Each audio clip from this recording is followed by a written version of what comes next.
हिंगोलीत नाना पटोलेंचे झळकले बॅनर. बॅनरवर पटोलेंचा भावी मुख्यमंत्री म्हणून उल्लेख. बॅनरमुळे राजकीय चर्चांना उधाण. अमरावतीत राष्ट्रवादी शरदचंद्र पवार पक्ष निवडणुकीसाठी सज्ज. अनिल देशमुख यांनी घेतला विधानसभा निहाय आढावा. बिहारमध्ये पावसाचा हाहाकार. भागलपूरमध्ये गंगा नदीनं केलं रौद्ररूप धारण.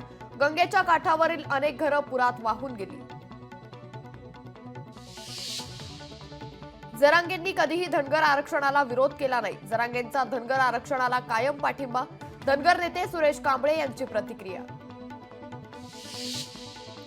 विधानसभेसाठी आरपीआय गवई गट सज्ज. साताऱ्यात सर्व विधानसभा मतदारसंघात उमेदवार उभे करणार.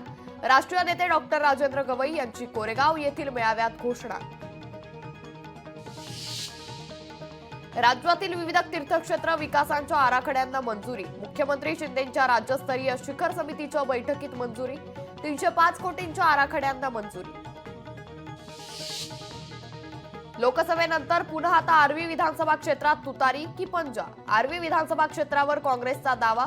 महाविकास आघाडीत आर्वी मतदारसंघात बिघाडीची शक्यता.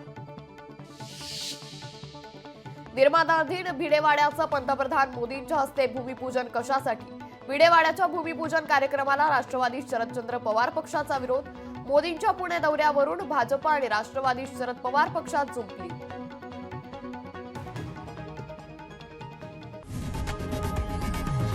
लोकशाही मराठी ऐका, पहा, जागरूक रहा.